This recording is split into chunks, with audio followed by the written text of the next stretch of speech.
I'm Steve Benjamin. I'm the mayor of Columbia, South Carolina, and president of the United States Conference of Mayors. Joined here by my vice president, Brian Barnett, the mayor of Rochester Hills, Michigan. We have the mayor of Los Angeles, Eric Garcetti, who also chairs our USCM Latino Alliance. The mayor of New York City, Bill de Blasio, trustee of the Conference of Mayors. We have the mayor of El Paso, our host mayor, who will speak after I do, Mayor DeMargo, thankful for his leadership. The mayor of Anaheim, California, Tom Tate, the co-chair of the USCM Immigration Task Force. We have the mayor of Austin, Steve Adler, a trustee of the Conference of Mayors. We have the mayor of Seattle, Washington, Jenny Durkin, leader in our conference on technology and innovation. We have the mayor of Miami, Florida, Francis Suarez, also a USCM advisory board member. We have the mayor of Gary, Indiana, Karen Freeman Wilson, who's chair of the United States Conference of Mayors Criminal and Social Justice Committee and the incoming president of the National League of Cities. We have the mayor of West Sacramento, California, Chris Cabaldon, who's the chair of the United States Conference of Mayors Jobs, Education, and Workforce Committee. We have the mayor of Findlay, Ohio, Lydia Mihalik, who is the chair of the United States Conference of Mayors Committee on Children, Health, and Human Services. We have the mayor of Augusta, Georgia, Hardy Davis, Jr., and member of our advisory board, the Conference of Mayors. We have the mayor of Santa Fe, Alan Weber. We have the mayor of Albuquerque, New Mexico, Tim Keller. We have the mayor of Central Falls, Rhode Island, Mayor James Diosa. We have the mayor of Las Cruces, New Mexico, Ken Miyagashima. The mayor of Bridgeport, Connecticut, Joe Ganim. And we have the mayor of Novato, California, Josh Friday. I think that's comprehensive. And several city council members from Austin joining Mayor Adler. And I know that Mayor Margo has had great support from members of his city council in El Paso as well. I am Steve Benjamin, the mayor of Columbia, South Carolina, and the president of the United States Conference of Mayors, an organization of men and women who since 1932 have fought and advocated for the people in America's cities, people who represent 85% of America's population. We fought for over 80 years, always for the right thing. I want to thank you for joining us today, and again, thank the mayor of El Paso, DeMargo, for inviting us here. The nation's mayors are here to call attention to a shameful condition, and certainly to call on the administration to reunite as quickly as possible the thousands of children who have been separated from their parents by act of the policy. The mayors you see before you are Democrats and Republicans, a good, strong, bipartisan group of mayors from cities large and small from across the entire country, indeed from the heartland of America. We're united in our fight for justice. We're united in our fight for what is right. As mayors, we see every day the positive impact that immigrants have on our communities. They contribute in countless ways to our economic and cultural strength. But as mayors, we also see the impact that unnecessary and cruel immigration policies have on our cities. They create fear and uncertainty, which has a very real effect on the safety, health, and well-being of all of our residents. Last week, during the 86th meeting of the annual Conference of Mayors in Boston, the mayors voted unanimously to pass a resolution registering a strong opposition to separating children from their families at the border. It is clear from yesterday's executive order that the president heard the outcry that has spread throughout this country to this administration's cruel and inhumane policy of separating young children from their parents. While this executive order is a step in the right direction, it is a small one, which raises as many questions as it does answers. Let's be crystal clear. This is more than just politics. This is more than the dysfunction we've grown accustomed to from Washington, D.C. This is a moral crisis. This is a humanitarian crisis. The United States of America is the greatest democratic nation in the history of the world. We are a country that upholds the unwavering values of inclusion, compassion, and respect. We are not a country that stands idly by as children, mere babies, are used as bargaining chips to advance any political agenda. We're better than that.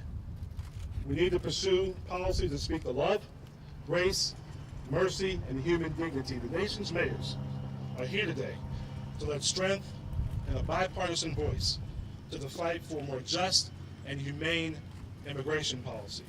And we'll do everything in our power to appeal to the better angels of our nature, to make sure that all of us can play a role in making sure these children find their ways back into their parents' loving arms. It's my pleasure to invite to the microphone Mayor DeMargo, the mayor of El Paso, Texas, our host mayor, and I will then pass the microphone to our vice president, Brian Barnett, the mayor of Rochester Hills, Michigan. Mayor Margo. Thank you, Steve. It's an honor and a privilege for El Paso to host this group. By way of introduction, we are the largest U.S. city on the Mexican border. We are the 6th largest city in the state of Texas. We are the 19th largest city in the United States. We are the nexus of 3 states, New Mexico, Chihuahua, and Texas, and 2 countries and 1 region of 2.7 million people. We are the border and have been so for over 400 years. We are the largest bilingual, bicultural, binational community in the world. This is where immigration should be discussed, not in Washington, but here on the border. And I'm appreciative of the opportunity to host my fellow mayors. The program, I can echo and reiterate what Steve said, but at the same time, this is neither a Republican nor a Democratic process. This is something that needs to be handled out of Washington, D.C. Immigration is all-encompassing. It's not just the fact that they're separating children in an inhumane manner. It's the fact is that we need to reconcile and resolve our immigration process with DACA, with the undocumented immigrants that are here today, and we need to improve our visa process. I heard today of a particular Congresswoman talking about the tax bill, talking about immigration and the fact that the Goodlatte bill was limiting legal immigration, and then she pivots into the tax bill that was passed earlier this year and the fact that we don't have enough workers for jobs. Well, legal immigration will help solve some of that. So they need to get their act together, they need to develop some intestinal fortitude, and they need to move forward to do things that they've talked about for over 30 years. So we're pleased to be here in El Paso. As I say, we are the community that represents, that is the poster child for immigration and bicultural relations, and it has been for over 400 years. Thank you, Steve.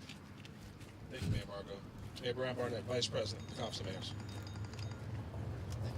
Good morning, everyone. Thank you, Mayor Benjamin, and thank you, Mayor Margo, for the invitation. Many of us, it's our first time to El Paso, certainly to this border region, and we certainly appreciate your hospitality and that of your team.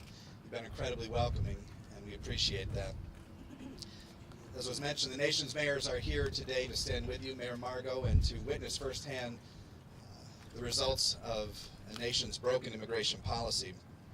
It was Nelson Mandela who said, "There can be no keener revelation of a society's soul than in the way in which they treat their children." So let me echo the comments of my colleague and close friend, Mayor Benjamin. We must, and are here today, to appeal to those better angels in how we handle this topic. In so many ways, we've created our own chaos. The number of times immigration legislation has passed in this Congress, 0. And in the greatest nation on earth, we uphold an immigration policy that separates children, even the youngest children, from parents. Place these children in tents like the ones we stand in front of today, or we ship them to shelters like the one in my state, Bethany Christian Services, which, as of this morning, is housing 81 children, nearly 1,600 miles from their parents.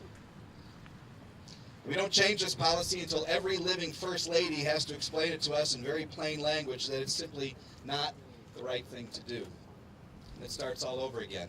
A chorus of complaints and attacks and finger-pointing and accusations. Republicans, Democrats, everyone, saying a lot and doing very little.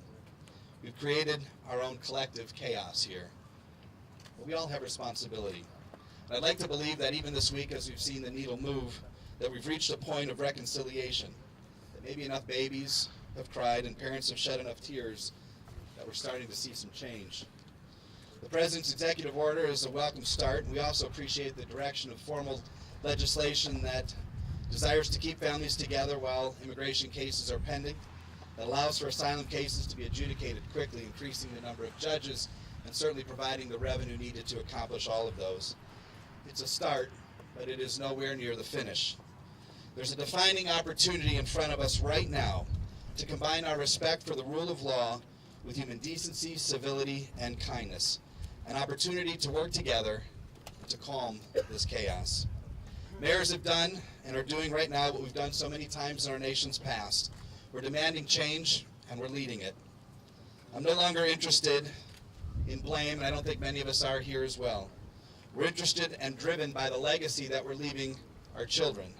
My children in Michigan, and the children sleeping behind us. My sincere thanks to you, Mayor Margo, for inviting us here as we all look to continue our work on this effort. Thank you. Thank you. Thank you so much, Mayor Barnett. Now I'll ask Mayor Eric Garcia of Los Angeles, please. Thank you so much, Mayor Benjamin, and Mayor Margo, thank you for your powerful words and for hosting us. Thank you, Brian, as well. And I'm so proud to be an American mayor today. I'm so proud of the United States Conference of Mayors. I'm so proud to stand with Americans who are here today from across the country, from across the aisle, with two clear messages. It is time to reunify families, and it is time to fix a broken immigration system. We must do those two things. We've seen, like our fellow Americans, the heartbreaking images and stories, heard the cries, seen an infant torn away from his mother while she was feeding him, a 10-year-old with Down syndrome mocked on television, a toddler who is responsible for changing the diapers of an infant because there's no mother or father around. We are better than this. We are America. This is not who we are, and it is not a reflection of the men and women that are here behind us, and I believe the Americans we represent. Yesterday was the right thing to do, but it leaves as many questions unanswered as it resolves. We have over 2,000 children still far away from their parents, and hundreds of them streaming into our cities, over 100 in my city. We don't know any information about them. We have to find out from activists instead of from the government, and it is time for our federal partners to join with us, because America's mayors are ready to roll up our sleeves to resolve this situation, to reunify families, and most importantly, to pass long-serving and long-standing comprehensive solutions to our broken immigration system. Children are not poker chips. They are people. And we demand that Washington fix the mess that it has created. We know in America's cities the price that people pay. We know the stories. And while we want things like secure borders, and we want to have clear laws, it is time for us to find our heart again. And we call on this administration to do that, and to do it now. Those cries we heard a couple days ago probably happened again last night behind us. And they will happen again tonight, and every night until these children are reunified with their parents. Lastly, I want to say that this is personal for me. My grandfather 100 years ago crossed right here in El Paso, coming up from Mexico as a 1-year-old baby in the arms of my great-grandmother. And my grandfather Salvador, I can only imagine that if when he arrived at this country, fleeing war, fleeing violence, having had his father killed just days before, was ripped from the arms of his mother, I don't know what would have happened. I certainly don't think I would be here today.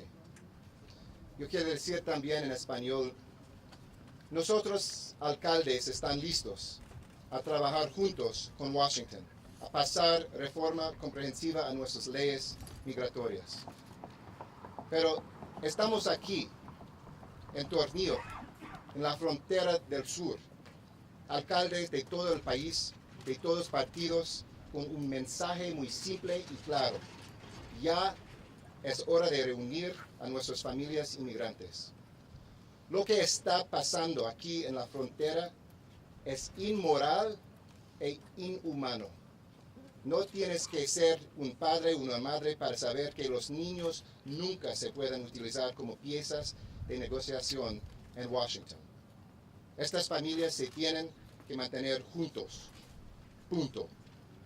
Nuestro sistema es roto y Washington debe reparar esta situación inmediatamente, ahora. Finalmente, este es muy personal para mí.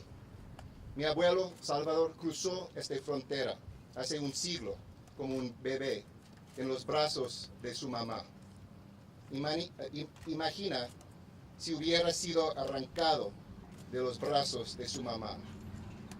Yo no estaré aquí hoy. Somos mejores de esto. Este país es mejor de esto. Ya es hora que el presidente acabe inmediatamente con la política de cero tolerancia. Thank you very much. Thank you so much, Eric. Mayor de Blasio, trustee, U.S. Council of Mayors.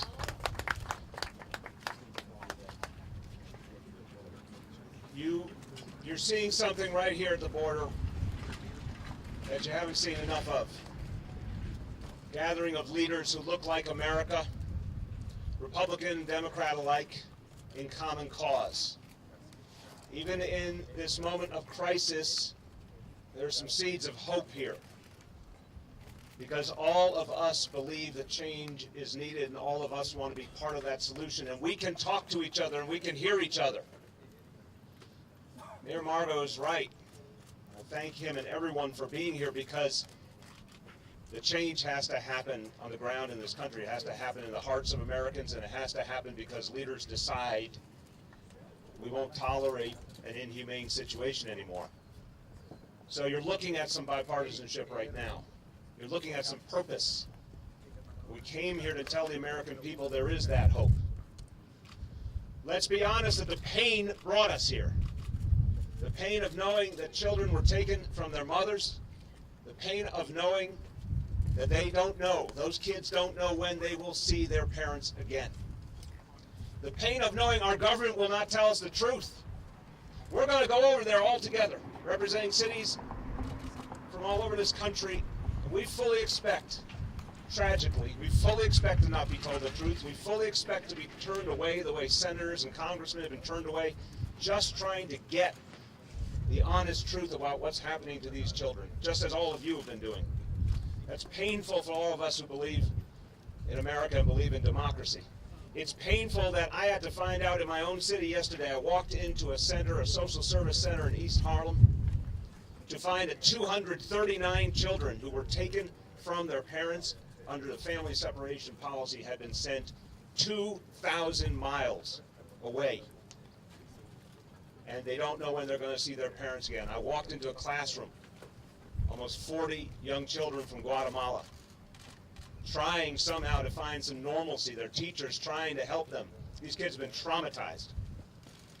These kids are suffering physically and mentally.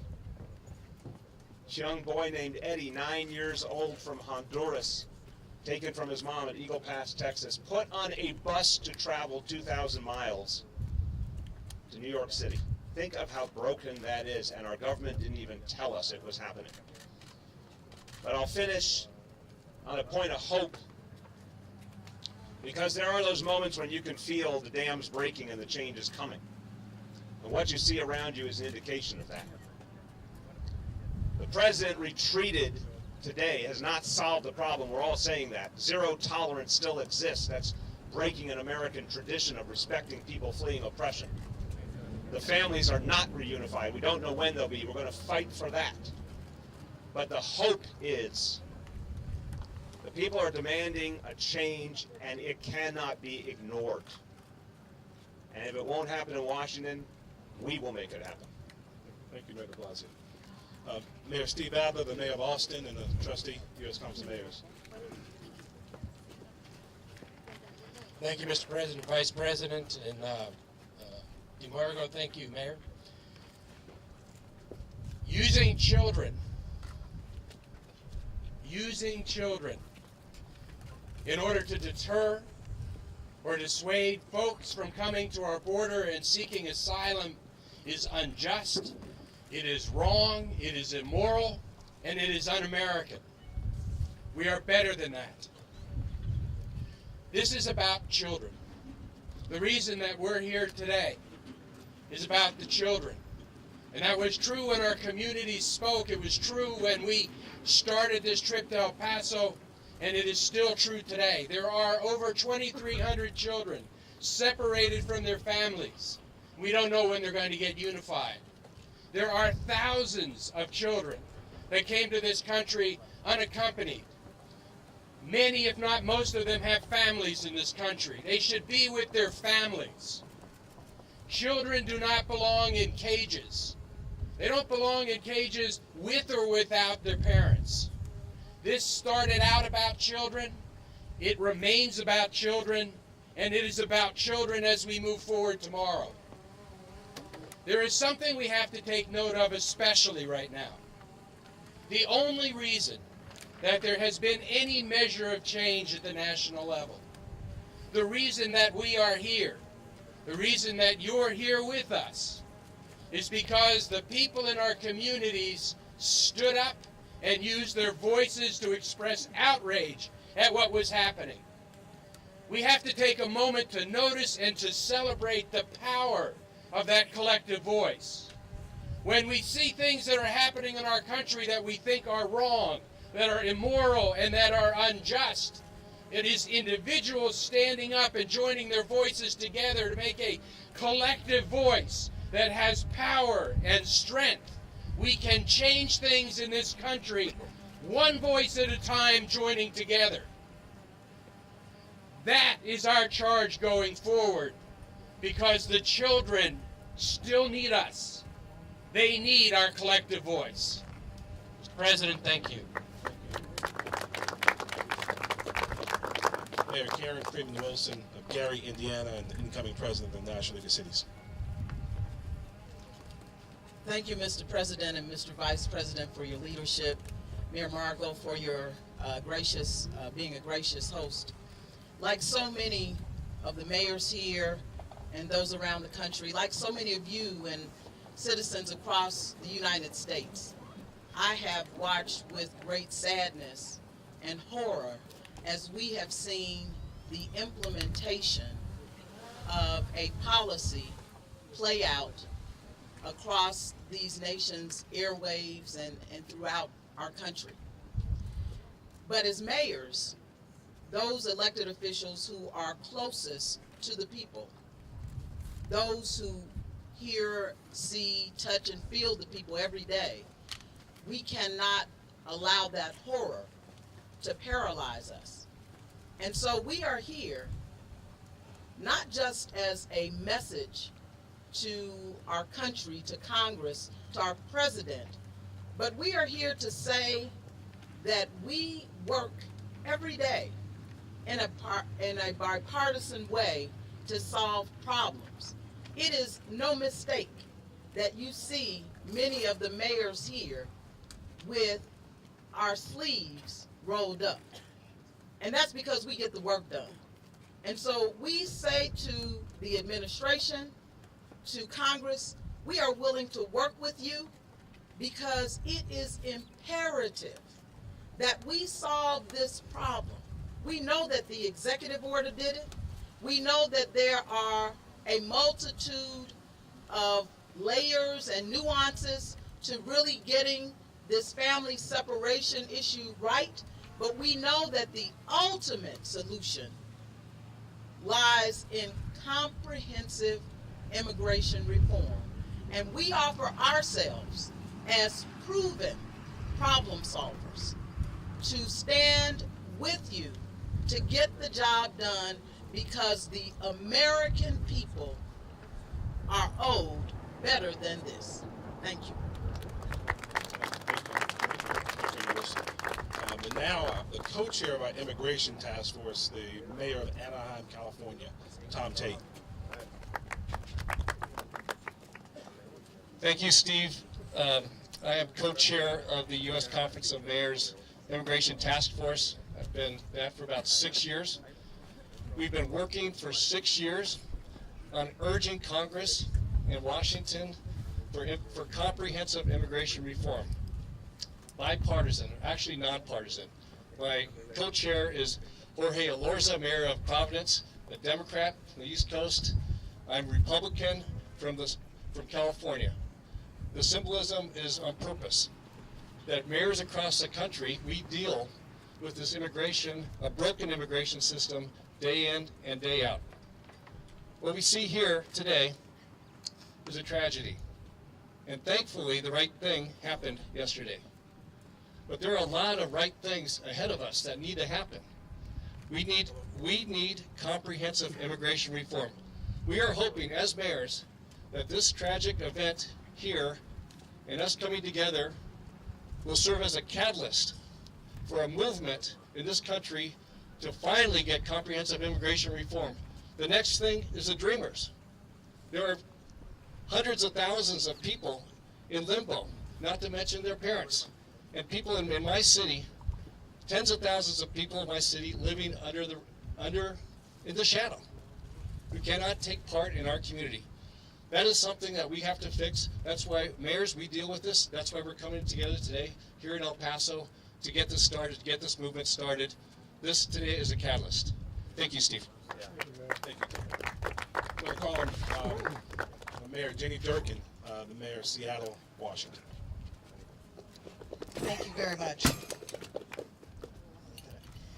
I come to you today and stand here as the mayor of Seattle, Washington, which is one of the fastest growing, most innovative cities in this country, that has a large population of immigrants and refugees who contribute every day to the innovation and fabric of our city.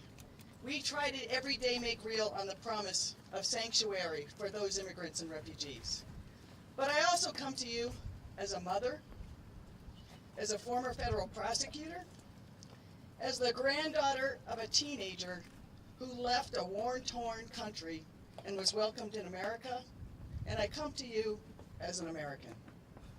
There are moments in time in the arc and history of a nation that test that nation's resolve, its conscience, and its heart.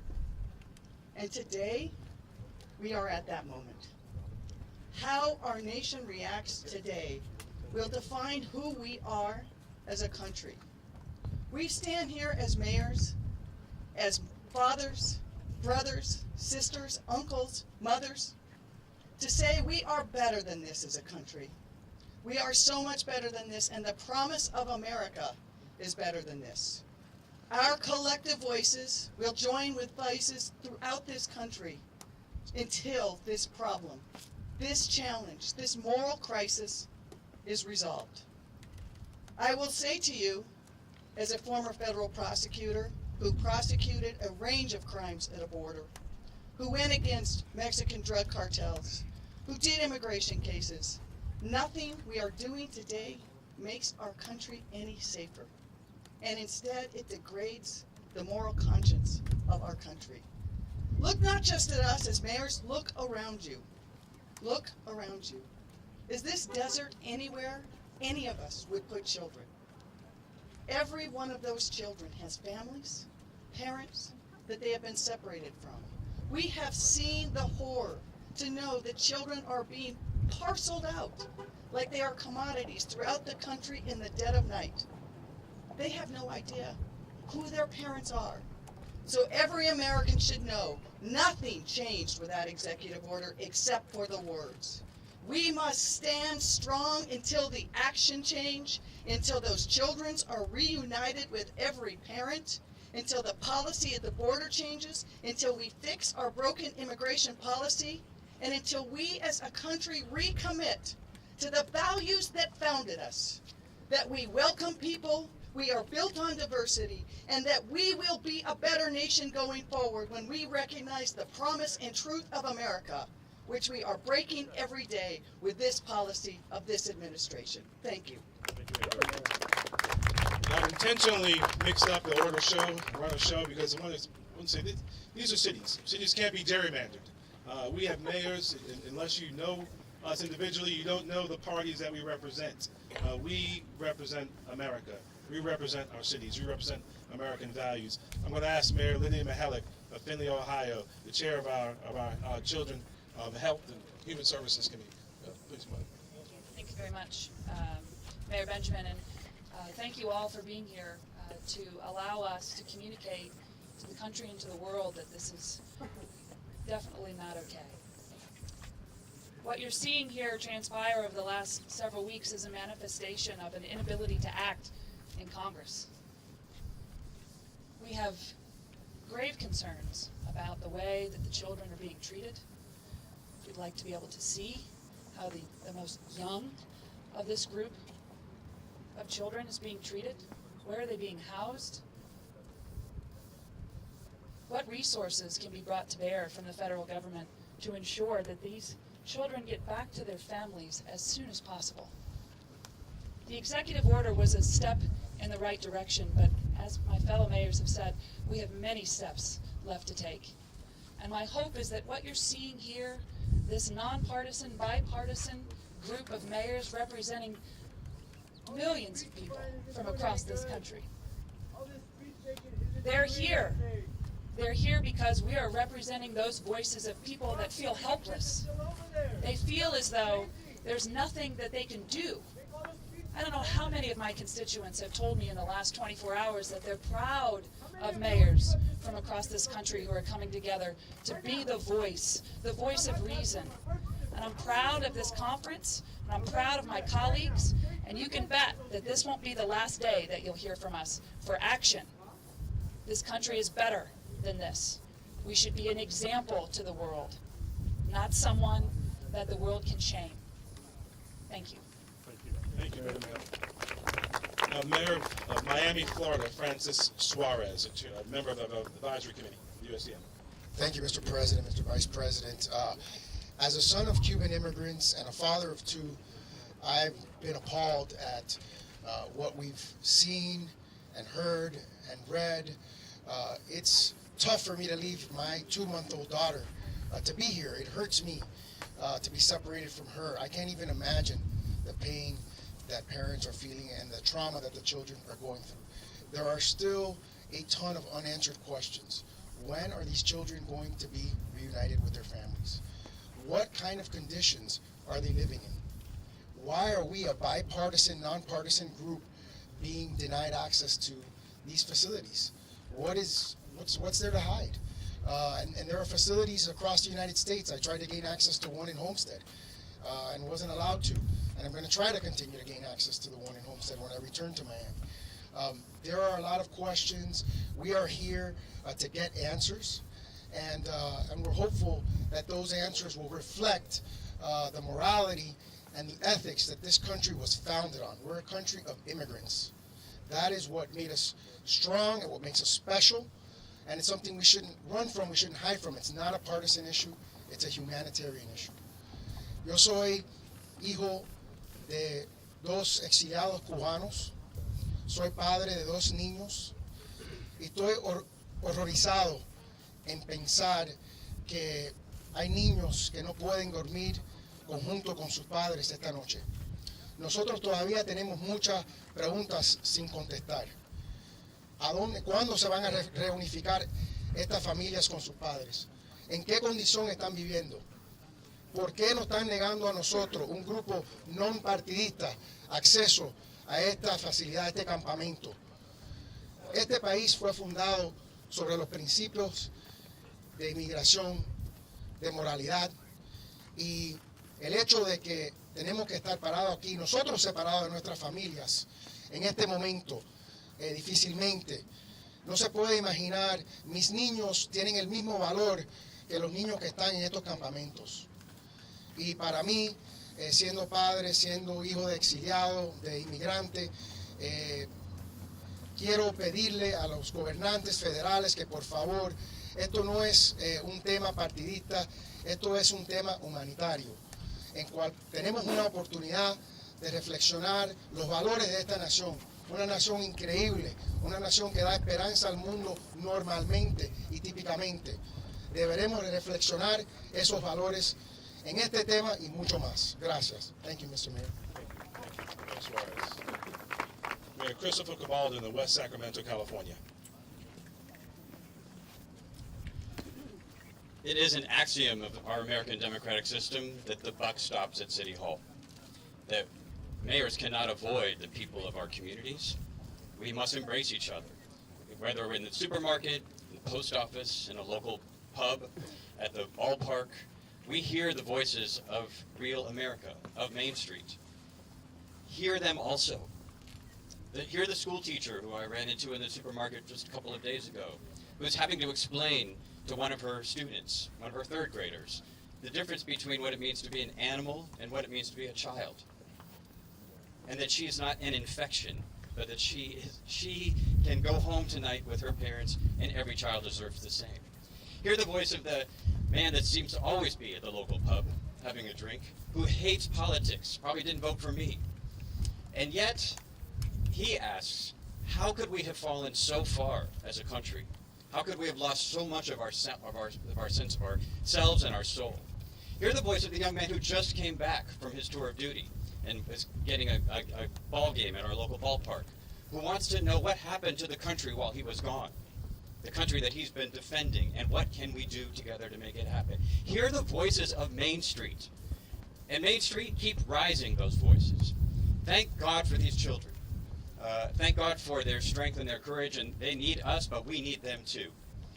Because as we are here to rescue the children, we are also here to rescue our own souls as Americans, and to speak up for the people of Main Street America who have had enough, and looking in the mirror and seeing the faces of children, listening to the sounds of children screaming, has awakened in them a sense of power that they weren't sure that they had. And America, you have it. And we are here today to bring the stories from small towns like mine and the big cities. Main Street America saying enough is enough. Let's get the immediate reunification of the families, get comprehensive immigration reform, and let us never sink to the depths that we have over these past few days as America. Thank you, Mayor Walden. Mayor Joe Gaddam of Bridgeport, Connecticut. Mayor, thanks. Much has been said, but I want to just add my voice and face and thank these mayors, this bipartisan group of leaders from across the country.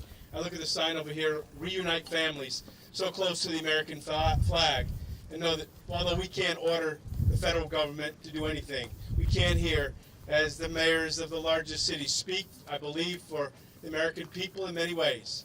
And talking about how this tragedy, this immoral action and actions that continue, need to stop. America won't stand for it. The mayors speak in unison here. Some of these young people are in Bridgeport, Connecticut, all across the country, and all of our cities and towns. They are citizens, individuals that we need to fight for, to raise our voices for. We turn on a dime to be here, to hopefully have an impact on public policy. Through you, hopefully they're listening. Hopefully positive change will happen. This will stop. We can begin to regain what we think is the great heart of America from our federal government. Mayor, I'll go back to you. Thank you. Thank you, Mayor Gaddam. I'm my friend Mayor Hardy Davis, the mayor of Augusta, a member of the advisory board and the vice president of the African American Mayors Association. Thank you, Mayor Benjamin. I'm pleased to join my fellow mayors here today. As mayors, we're tasked with not only enforcing the laws of our local cities, but upholding the laws of our state and our federal government. But today is more than that. Today is a day that we call for action of reuniting families, families that have been broken apart. When you think about the 2,300 children who are here and across this country who have been brought here, I'm reminded of the words of Jesus. He said, "Let the children come to me. Do not stop them. Allow them to come that they might receive." Every day we as mayors are working to build cities that are inclusive, cities that are diverse, cities that provide opportunities, but not just for our citizens, but for those who will come seeking shelter, seeking asylum. Today we're here because the least of these, the most vulnerable of our populations, those who have come and said, we want shelter, we want opportunity.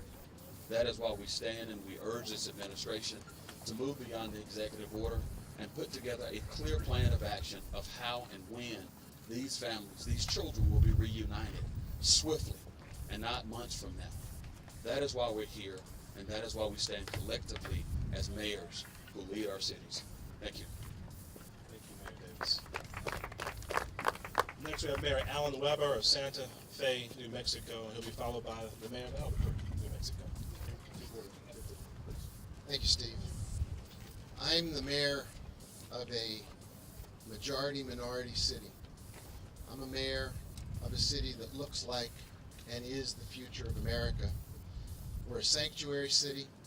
We're an immigrant-friendly city, and we believe that diversity is strength and that our culture unites us, and our values unite us. And let me ask you a question. How many of you would like your children sleeping in one of these tents tonight? As a father, I know I wouldn't. I know that more than 300 mothers gathered last night in Santa Fe to say that they care deeply about these children. These are our children. These are all of our children. And we need to take responsibility for what happens to them, and we need to love them the way we love our own children. Now, the president has signed an executive order. This is the same president who began his campaign by declaring that Mexicans are rapists and murderers. This is the same president who has run on the idea of a wall to separate people rather than a bridge to connect people. He has said he still believes in his zero tolerance policy. We believe in a zero confidence policy, that he has the heart and the soul to do what's right for this country and for these children, and that's why as mayors we're here today. We're here because we have to give voice to this moment of crisis, this moral moment. We have to say we know wrong when we see it. We know evil when we see it, and we will not tolerate it. We're going to stand together, and we're going to stand for these children and for what's right with America, for the values of this country. We want these children united with their parents. We want this policy, this practice to stop, and we want the children who have been terrorized and traumatized to get the help they need. But every day in Santa Fe, we have children terrorized and traumatized by unwarranted ICE raids that hurts families who are here, that separates them from their parents who are making a living, doing decent work, respectful work, who are living the American dream every day, and they're being denied their rights just as much as these children and these families are here. This crisis calls us to respond. It calls out the best in all of us to make a difference, to be on the side of what's right, to look at this historic moment and decide we are not going to tolerate it anymore. We are tired of lies, and we are tired of racist rhetoric, and we are going to do what's right now, and what's right going forward. You know, mayors and elected officials like to end speeches with the plea for God to bless America. I want to end my brief talk with a brief prayer that these children's lives will get better, and that they'll be reunited with their families, that our country will regain its soul and rediscover what's right about America, that we will not accept what we know is wrong, and that when we look at this moment, we will say, this was a point when America stood up, its young people, its old people, people across the country, in communities across the country, and said we need to regain America's soul. And I hope God will bless America.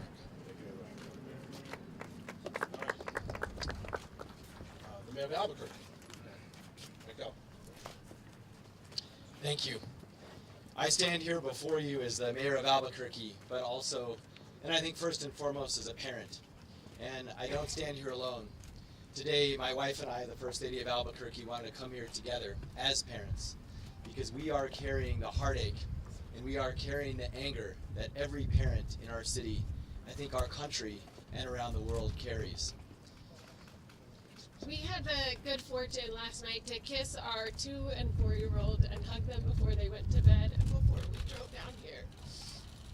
And we are heartbroken beyond words as we think of the families, the parents, the kids, the babies, even younger than ours, who have been torn apart and forced to say indefinite goodbyes. So we are proud to stand with all of these mayors, and we are proud to stand with the heartbroken parents, families, all over this country and all over this world who have risen up to fight for change, to fight for reunification, and to begin the long process to fight for healing the trauma and the pain we have caused.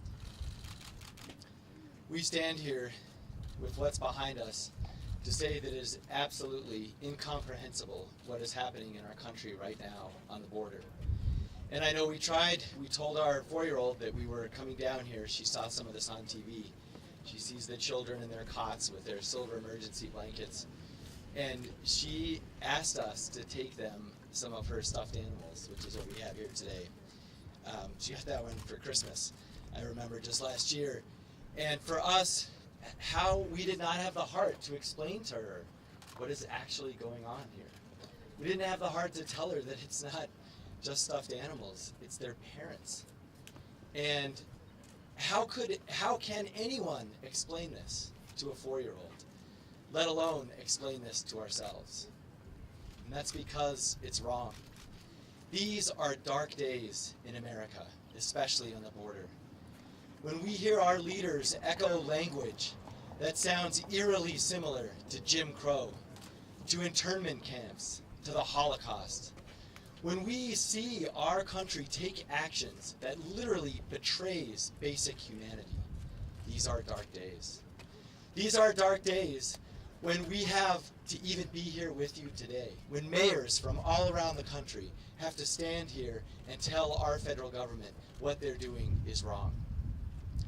But we are coming together, and we saw what happens when we do that. We are coming together across this country.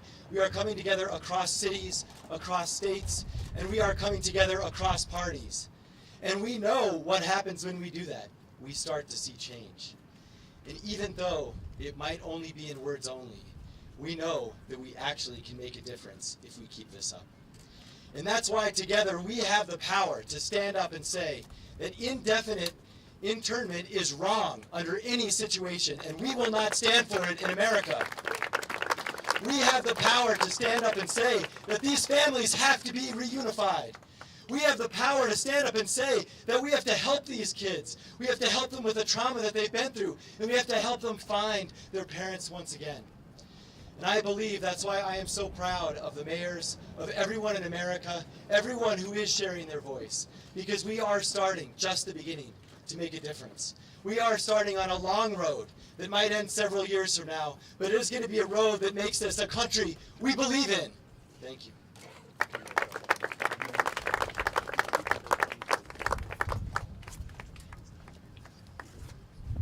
Thankful that Albuquerque is in such great hands.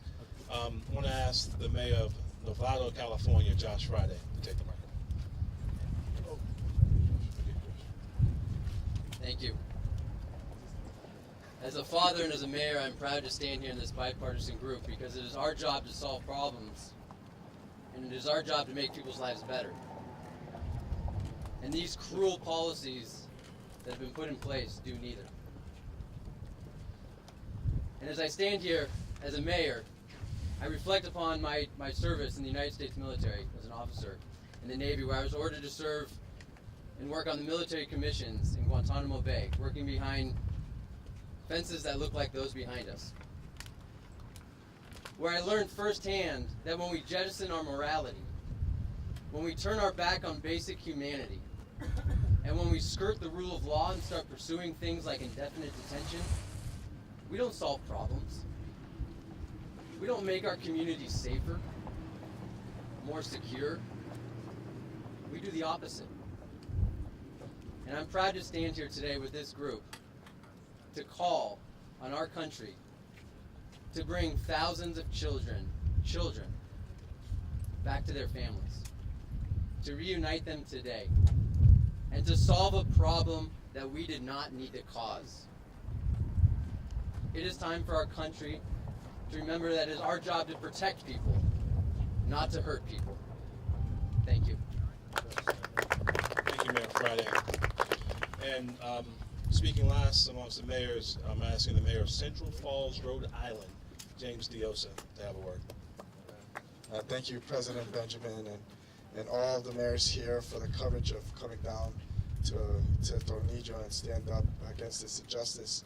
This has been an emotional one for me, not only to know that there are kids and it was intense behind us, but also 40 years ago my dad crossed this border, and I can't imagine what he had gone through. Quiero decirle que estoy muy agradecido con los alcaldes hoy por venir a Tornillo para decir de que estamos con las familias que están aquí, con los niños. De verdad que esta visita ha sido muy emocionante para mí porque sé lo que está sufriendo su niño y sé que mi papá, que cruzó hace 40 años, también sufrió mucho. Estoy muy agradecido con todos y gracias al United States Conference of Mayors. Thank you, Mayor Dawson. All right. We're going to go into a period of questions that you may have for the mayors collectively or individually. Please.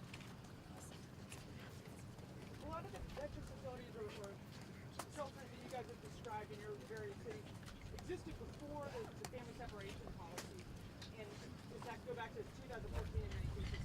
What's your proposal for those, given that the unaccompanied children, do you have a legal process that's pretty specified in federal law that requires the Department of Health and Human Services to take them into their care until a sponsor can be found? Oh, sure. And let me make sure you got your question there. I heard I think the question is about what is a proposal relating to what policies would work differently given the existing detention and immigration facilities that we have. To be clear, going forward, these Going facilities, forward. not Tornillo specifically, but many other youth shelters for unaccompanied immigrant children have long been in place. Some since the 2014 surge of unaccompanied, without their parents arriving at the Correct. border. So what do you suggest going forward, given that currently? Number one, and this is, I'm not speaking as the U.S. Conference of Mayors, I'm speaking as the Mayor of Seattle, Jenny Durker, former U.S. Attorney. I joined with over 80 former U.S. attorneys sending a letter to the Department of Justice. A significant difference that people don't realize is the zero tolerance policy is new. It was created by this administration. As a result of that policy, thousands and thousands of children are being apprehended, and there is no other word for it, that were not under other policies. The facilities that existed before existed for the previous policies, which is misdemeanor policies under federal law are the lowest level of offenses. They are normally not prosecuted. Families are immediately deported across the border. This president has made the decision to charge tens of thousands of people, which has led to this crisis of thousands of children. The way to stop it is to stop that policy.